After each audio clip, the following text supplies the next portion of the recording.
आइए, सुनिए, देखिए, समझिए सनातन सत्य। जैसी दृष्टि वैसी सृष्टि, दृष्टि विज्ञान।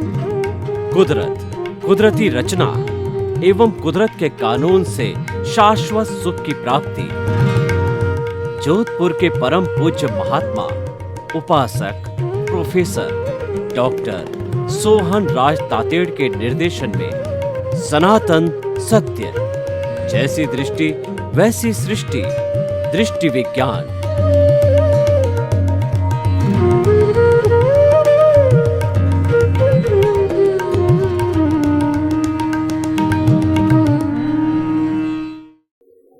भाई और बहनों, मातृशक्ति को नमन। आज का हमारा बहुत सुंदर विषय श्रद्धा, अनुपालना और समर्पण। ये तीन बहुत बड़े गुण हैं। ये त्रिवेणी संगम है।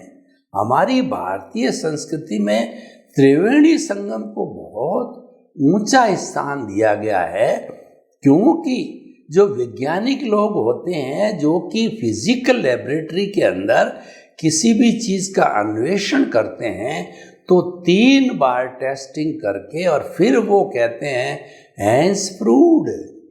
उसी तरीके से हमारी भारतीय संस्कृति के अंदर निष्कर्ष निकालना हो तो त्रिवेणी संगम होता है।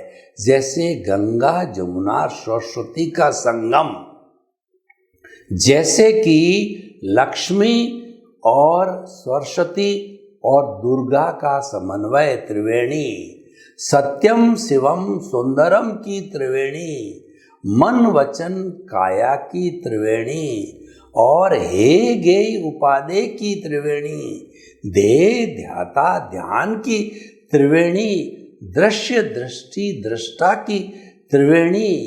इस तरीके से ये जो त्रिवेणी संगम का बहुत बड़ा स्थान है, तो आज का विषय भी त्रिवेणी संगम है। श्रद्धा, अनुपालना और समर्पण। ये व्यक्ति में जब तीनों ही गुण आते हैं तो वह व्यक्ति संपूर्ण हो जाता है, होलिस्टिक हो जाता है और वह व्यक्ति अपने लक्ष्य को प्राप्त कर सकता है। यानी कि ये तीनों ही ट्रिपल ज्वेल्स है। Right vision, right knowledge and right conduct. ये तीनों आने से व्यक्ति शाश्वत सुख को प्राप्त कर सकता है। और जैन परिभाषा में कहा गया है कि सम्यक ज्ञान दर्शन चारित्राणि मोक्ष मार्ग। मोक्ष के 3 मार्ग है, सम्यक ज्ञान, सम्यक दर्शन, सम्यक चारित्र, और वो साधना है, वो सम्यक तप है। तो इन 3 और एक सहायक जो है साधन के माध्यम से हम आगे बढ़ सकते हैं। तो हम पहले श्रद्धा की बात करें।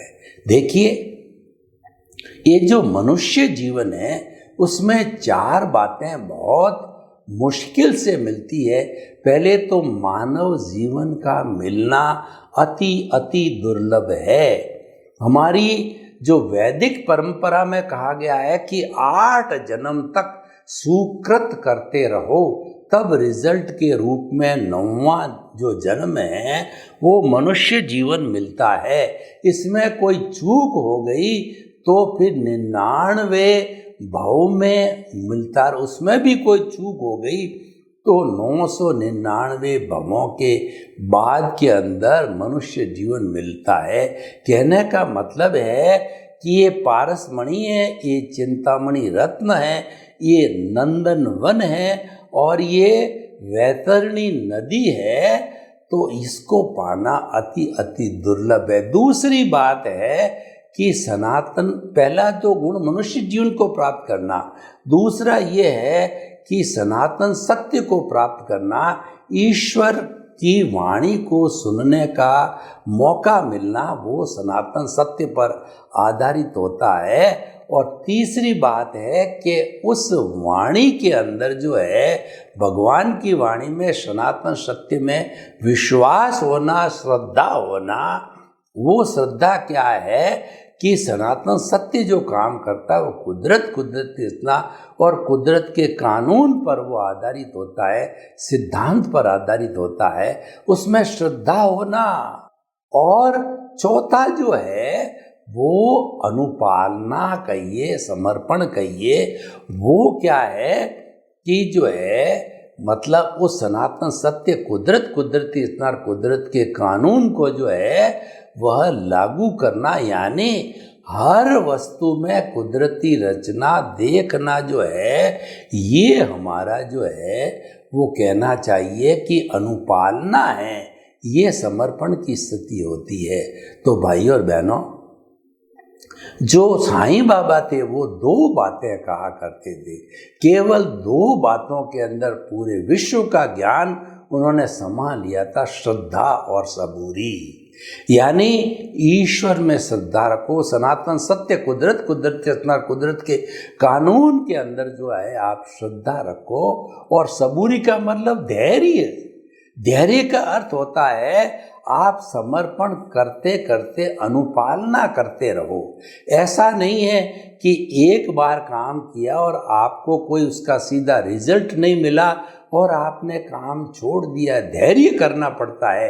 देखिए, मैं आपको उदाहरण देना चाहता हूँ कि जो चींटी होती है अपने छोटे से मुंह में दाना डाल करके और दीवार के ऊपर जो है वो चढ़ती है, गिरती है, चढ़ती है, गिरती है, चढ़ती है, और वो उसका घोंसला होता है दीवार के ऊपर, किसी भी बॉक्स के अंदर या किसी जगह पर खाली जगह में होता है, तो गिरते गिरते उस पर चली पहुंच जाती है अपने नवजात बच्चों को वो दाना देने के लिए। वो कभी भी हार स्वीकार नहीं करती है। तो इसीलिए इसको धैर्य बोलते हैं। व्यक्ति को धैर्यपूर्वक आगे बढ़ना चाहिए। तो सफलता ये तो परिणाम है, सफलता असफलता परिणाम है। हमको परिणाम में नहीं जाना है, हमको तो पुरुषार्थ करना है। और वो पुरुषार्थ भी क्या है कि रियल पुरुषार्थ होना चाहिए। रियल पुरुषार्थ क्या है? वो आर्ट ऑफ द विजन है, वो दृष्टि विज्ञान है, समझ का खुला होना है, दृष्टि को बदलना है। हम सृष्टि को बदलना नहीं चाहते हैं। सृष्टि को बदलने का क्या होता है कि मन वचन काया पर अंकुश करो, त्याग करो, पचकान करो, साधु बनो, और ये करो, ये नहीं करना, वो नहीं करना, ये सृष्टि का बदलना कहलाता है। ये हमारे सनातन सत्य का सब्जेक्ट नहीं है। यानी हम जो है सृष्टि को बदलने को नहीं कहते हैं, हम तो मात्र दृष्टि को बदलना कहते हैं। दृष्टि को बदलने का क्या अर्थ है? आप अज्ञा के साथ जुड़ते हो या प्रज्ञा के साथ जुड़ते हुए। मानव मात्र, प्राणी मात्र जन्म लेते ही अज्ञा के साथ जुड़ा रहता है। अज्ञा का मतलब मन वचन काया के साथ जुड़ा हुआ होता है, क्योंकि वो उसी से जन्म होता है, उसी से भुगतान होता है, उसी से सारी प्रवृत्ति होती है। उसके पास में जो शरीर है ये मन वचन काया है, और वही मिला होता है। कॉमन व्यक्ति तो उसी में ही काम करता है, हम उसके साथ जुड़े रहते हैं। वो अज्ञा का जगत है। लेकिन अगर हमने सनातन सत्य को प्राप्त किया, हमने ज्ञान को प्राप्त किया, अज्ञान से हमने ज्ञान को प्राप्त किया, तो हमारी सीट बदल गई। सीट बदलने का अर्थ ये है कि हम जो अभी अपने आप को कर्ता मानते थे, कर्ता भाव, मालिकीपन, ऑनरशिप, डूअरशिप थी, उसको हमने तिलांजलि दे दी। उसके ऊपर हमने कर्ता भाव पे चौकड़ी मार दी। हमारे को जब ज्ञानी पुरुष मिलता है, सद्गुरु मिलता है, हमारा पुण्योदय होता है, भाग्योदय होता है। तो वो पुण्योदय और भाग्योदय जो है वो हमारा प्रभाव दिखाता है। कैसे प्रभाव दिखाता है? मैं आपको बताऊं कि स्वामी विवेकानंद केवल 36 वर्ष तक जिए थे, और वो पिछले जन्म से ज्ञान दर्शन बहुत डेवलप करके लाए थे, सम्यक ज्ञान सम्यक दर्शन को। तो जन्म लेते ही उनके भीतर फिर उस डेवलपमेंट के जरिए उनको दिव्य चक्षु खुल गए, और उन्होंने जो है वो ढूंढना चालू किया कि मुझे ज्ञानी पुरुष मिले ताकि मेरा दिव्य चक्षु खुल जाए। उन्होंने खूब खोज की, बहुत से गुरुओं को ढूंढा, उनके समझ में गुरु नहीं आया। जब समय पका, जब उदय प्रारब्ध पकने लग गया, द्रव्य क्षेत्र काल भाव जुड़ गए और कुदरत ने वह सहयोग किया, साधन संजोग जुटाए, तो जो है कन्याकुमारी के किनारे मठ के ऊपर जो है उनको रामकृष्ण परमहंस गुरु मिले। प्रथम दृष्टवा, पहली नज़र में ही जो है वो रामकृष्ण परमहंस ने जो है स्वामी विवेकानंद, केदारनाथ नाम था उनका, तो उनको अपना शिष्य स्वीकार किया और केदारनाथ ने रामकृष्ण परमहंस को अपना गुरु स्वीकार किया और वहाँ से वो स्वामी विवेकानंद बन गए और उसी दिन से उनको दिव्य चक्षु मिल गए जो भगवान कृष्ण ने अर्जुन को दिए थे। वो महाभारत के अंदर वैसे दिव्य चक्षु मिल गए।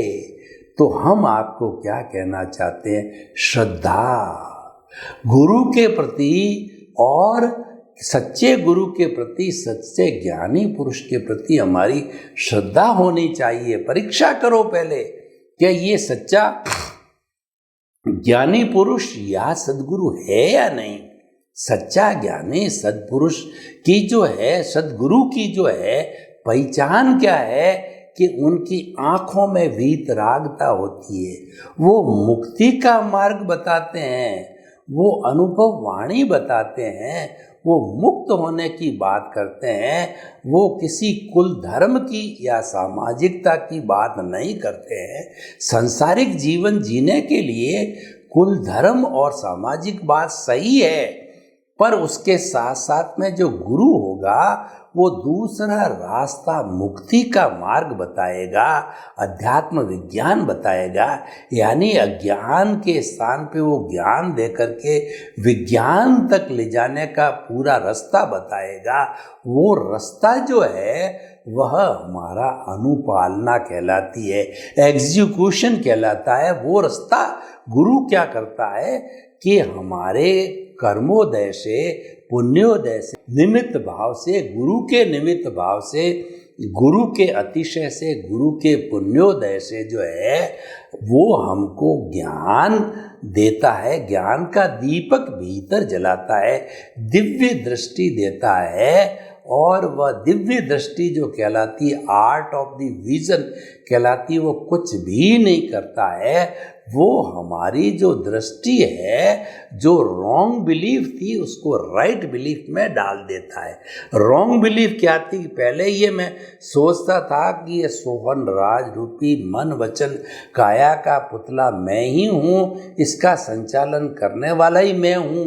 तो गुरु ने जब ज्ञान दिया तो मुझे मालूम पड़ा कि मैं तो निमित्त हूँ, न इसका संचालक हूँ। संचालक तो जो कुदरत है, जो मन वचन का है कि क्रिएटर, ऑपरेटर, डिस्ट्रॉयर हर प्राणी की वही है, वही जो है सारा सब कुछ संचालन करती है, वो साधन जुटाती है, वो द्रव्य क्षेत्र काल भाव के द्वारा संजोग जुटाती है और हर प्राणी के जो कर्मों का भुगतान कराती है, वह सो न्याय के सिद्धांत पर करवाती है। वह कुछ भी नहीं नया करती है। उदय प्रारब्ध में जैसा लिखा होता है, जैसा विधि का विधान होता है जो पीछे से लेकर आए हैं, उसको एग्जीक्यूट, उसकी अनुपालना वो कराती है, वैसे संजोग जुटा देती है और उसके कर्मों का भुगतान पूरा हर क्षण पूरे जन्म भर होता रहता है कुदरत के कानून के अंतर्गत। तो हमारा जो कहना चाहिए कि समर्पण होना चाहिए। किसको समर्पण होना चाहिए? कि कुदरत को समर्पण ही सच्चा समर्पण है, क्योंकि कुदरती रचना को देखते रहेंगे तो ये हमारी अनुपालना हो गई और कुदरती रचना के प्रति जो है हमारी श्रद्धा हो गई है। इन सब चीज़ों को हम कब करेंगे? कि केंद्र में आत्मा को रखेंगे, क्योंकि आत्मा नहीं है तो कौन श्रद्धा करेगा? कौन अनुपालना करेगा, कौन समर्पण करेगा? जब आत्मा होती है जब ही पुनर्जन्म होता है, शरीर मिलता है, कर्म विज्ञान होता है, कर्मों का भुगतान होता है, चार्ज होता है, डिस्चार्ज होता है, प्रतिष्ठित आत्मा होती है। मन बुद्धि चित्त अहंकार रूपी जो है प्रोसेसिंग फैक्ट्री है, वही इसके द्वारा जुड़ा। यानी सारी रचना जो है वो अगर केंद्र में आत्मा होती है तभी उस रचना को रचयिता है वही आत्मा है। वो खुद नहीं करती है, करती प्रतिष्ठित आत्मा है, लेकिन उसकी हाजिरी नहीं है तो कुछ भी नहीं होता है। मैं आपको एक उदाहरण देना चाहता हूँ। एक बहुत बड़ी फैक्ट्री है जिसका एक मालिक है। जब उस फैक्ट्री के अंदर सैकड़ों हजारों कर्मचारी काम करते हैं और ये रेडियो से, जो कि सारे कक्ष के अंदर जो रेडियो लगा हुआ है उस पे अनाउंसमेंट हो जाता है कि जो है मालिक ऑफिस में आ गए हैं। जो ही अनाउंसमेंट होता है त्यों ही सैकड़ों हजारों कर्मचारी अलर्ट हो जाते हैं कि कहीं हमारे से भूल नहीं हो जावे, प्रमाद नहीं हो जावे, हमारी मशीन गड़बड़ नहीं चल जावे, कोई प्रोसेस में गलती नहीं रहे। देखिए, एक मालिक हजारों जो है मजदूर काम करने वाले इतनी विशाल फैक्ट्री में सबको अलर्ट कर दिया, और जब वो मालिक नहीं होता है, बाहर चला जाता है, तो सभी लोग अपनी मनमानी पर भी उतर सकते हैं।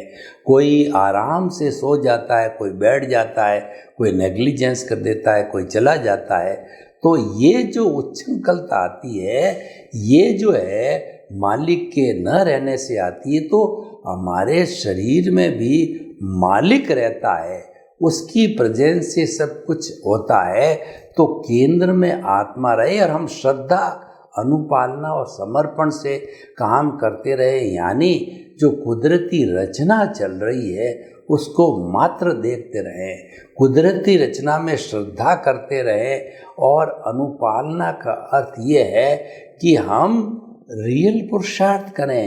रियल पुरुषार्थ है ज्ञाता दृष्टा, उसको देखते रहें, उसके प्रति कोई भी ओपिनियन, अभिप्राय नहीं देना, मात्र दर्शक बनना है उसका।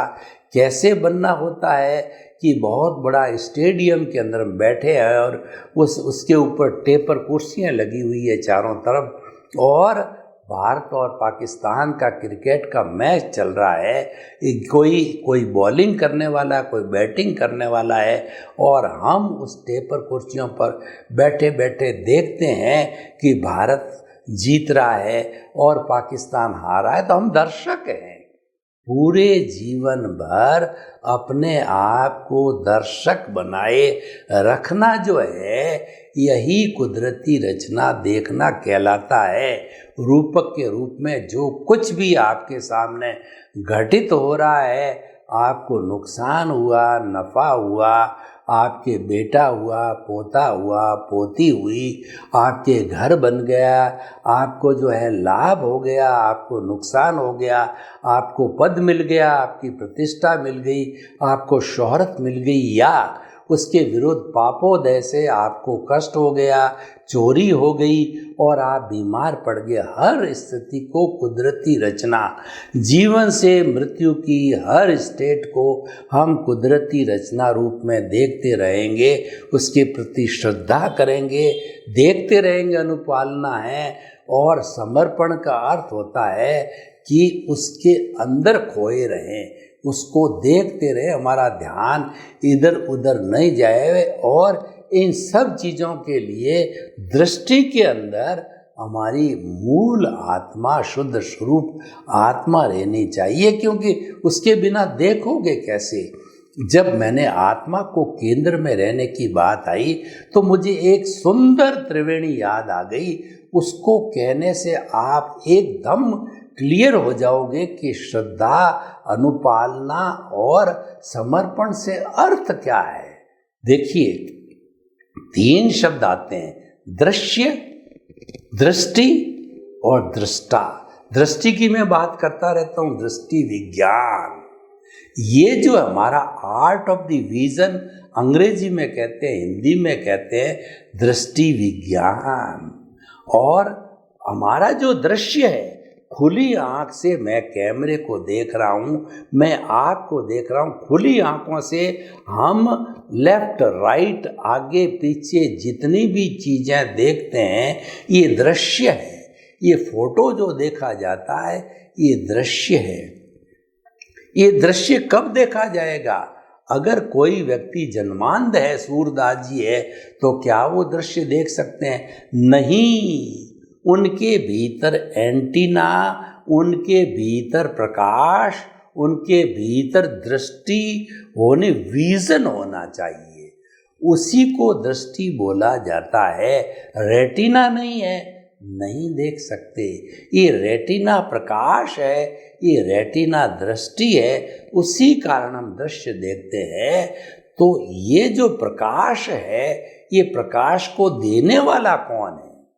देखिए कि हमारा बल्ब जल रहा है, ट्यूबलाइट जल रही है, पंखा चल रहा है, फ्रिज चल रहा है, एसी चल रहा है, सब घर में चल रहे हैं।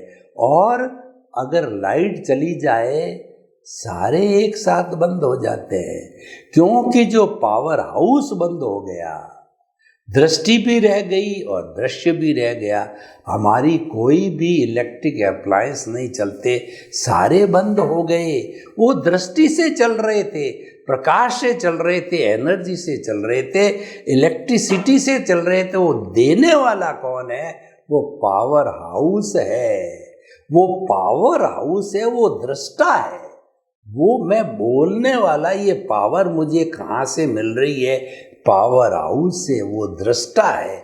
दृष्टा का काम यही है कि इस पूरे शरीर में 60 खरब कोशिका है, एक एक कोशिका को एनर्जी देना ये दृष्टा का काम है। दृष्टा को लब्धि वीर्य कहते हैं। लब्धि वीर्य जब इस शरीर के मन वचन काया या एक एक कोशिका तक पहुंचता है तो उसको कर्ण वीर्य कहते हैं, कि वो फिजिकल हो जाता है। और पहले था वो जो लब्धि वीर्य दिया जाता था वो अविनाशी है, और ये विनाशी कारण उसके 2 विभाग हो गए। तो ये सारा पावर हाउस है, वो दृष्टा है।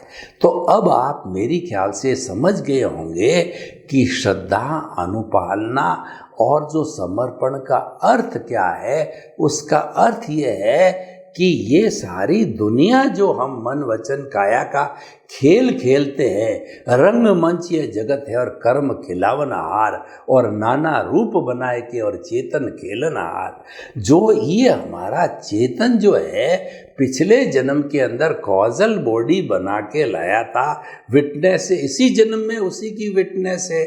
और मन वचन काया रूपी कठपुतली है, वह खेल खेलती रहती है। खिलाता कौन है? कठपुतली नाचती है, लेकिन खिलाने वाला जो धागा है वो किसी और के हाथ में रहता है। तो मन वचन काया रूपी लट्टू घूमता है, घुमाने वाला जो धागा है जो उसके बंधा हुआ आता है, और उसको मोमेंट ऑफ इनर्शिया कहिए, झटका कहिए, दबाव कहिए, उसके साथ उसको छोड़ दिया और लट्टू घूमता रहता है। और मैं सोचता हूँ कि मैं घूम रहा हूँ, इसको घुमाने वाला मैं हूँ। ये अज्ञान हो जाता है। और ये अज्ञान होने से, क्योंकि मैं मेरा से जुड़ गया तो सारी जुम्मरी मेरी आ गई, ये मिथ्या दर्शन, मिथ्या ज्ञान हो गया। और मैं ये समझता हूँ मैं तो कठपुतली हूँ, मुझे तो कर्म जैसे खिलाते हैं, मैं खेलता हूँ। यानी ये सारी कुदरती रचना है। जब कुदरती रचना मानता हूँ तो मेरी कोई जिम्मेवारी नहीं है, चाहे मेरे सुख आए चाहे दुख आए, तो वो सारी जिम्मेवार कुदरत, और वास्तव में कुदरती है। जब कुदरत जन्म देती है तभी से कह देती है कि तेरे 100 वर्ष का पूरा जिम्मेवारी मेरी है, जन्म से लगा के मृत्यु तक पालन पोषण मैं करूँगा, मेरी जिम्मेवारी है। और हम अपनी टांग अड़ा करके अहंकार के वशीभूत हो कहते हैं कि नहीं, ये मन वचन काया मैं हूँ, इसका संचालक मैं हूँ। तो कुदरत कहता भाई तू मैं करता, तू जाने, तेरा काम जाने। तो फिर वो नए कर्मों का सृजन होता है और वो आवागमन घूमता है। और कुदरत को समर्पण हो जाते हैं, कुदरती रचना देख लेते हैं, सनातन सत्य में चले जाते हैं, श्रद्धा, अनुपालना और समर्पण गुणों में विलीन हो जाते हैं, तो हम, और गीता की भाषा में बात करूं, हम भक्ति मार्ग में चले जाते हैं। कृष्ण भगवान कहते हैं कि तू जो है पापी है, दृष्टि है, कुछ भी पाप की, तू डाकू है, पतित है, व्यभिचारी है, जैसा भी तू है, तू तो मेरी शरण में आ जा। आज से तू ये कहना चालू कर दे कि मेरा जो कुछ भी एक एक कर्म है वो भगवान को समर्पित है, मैं तो भगवान के का ही हूँ, भगवान के ही चरणों में हूँ, मेरा कुछ भी नहीं है, भगवान का है। तो भगवान कहते हैं तेरे को मुक्त करने का, तेरे को शाश्वत सुख दिलाने की मेरी गारंटी है। ये भक्ति मार्ग, दृष्टि विज्ञान, निष्काम कर्म और कुदरती रचना सभी अलग अलग पर्यायवाची। तो हम आपको यही कहना चाहते हैं कि जीवन में श्रद्धा, अनुपालना और समर्पण गुणों के द्वारा दिव्य दृष्टि को प्राप्त करो। सर्वे भवन्तु सुखिनः, सर्वे सन्तु निरामया। लोक के सब जीवों को सुख मिले, शांति मिले, आनंद मिले, प्रेम मिले, सौहार्द मिले और सभी अपने परिवार के साथ सुखी जीवन यापन करते करते अपना आर्ट ऑफ द विजन को डेवलप करें। आपके प्रति मंगल भावना। ओम शांति।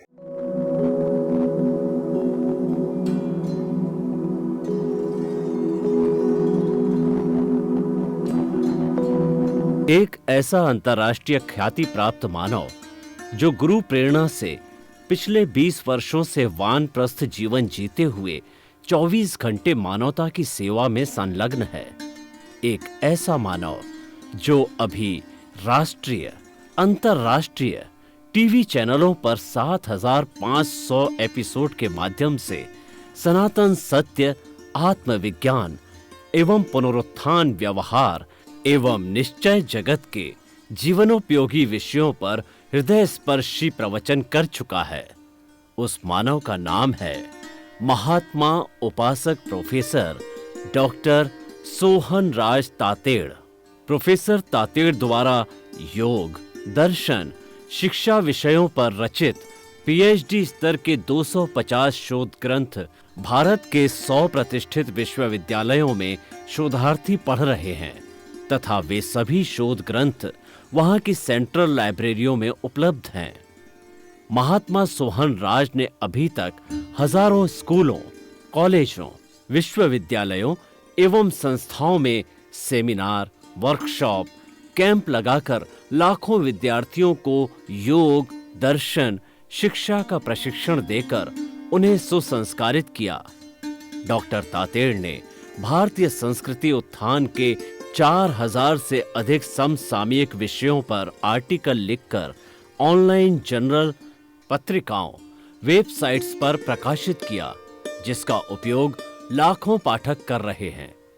उपासक तातेड़ के 5000 से अधिक आज का सुविचार, आज का शुभ संदेश, आज का मंगल भावना योग आदि चिंतन websites, Twitter, blogger, Facebook, YouTube माध्यमों से लाखों लोग अपना जीवन निर्माण कर रहे हैं। मानवता के मसीहा ऐसे महामानव महात्मा सोहन राज तातेड़ के प्रोफाइल को अभी तक विश्व के 20 लाख दर्शक यूट्यूब पर, 12 लाख गूगल पर एवं लाखों दर्शक फेसबुक, ब्लॉगर, ट्विटर और इंस्टाग्राम पर देख चुके हैं।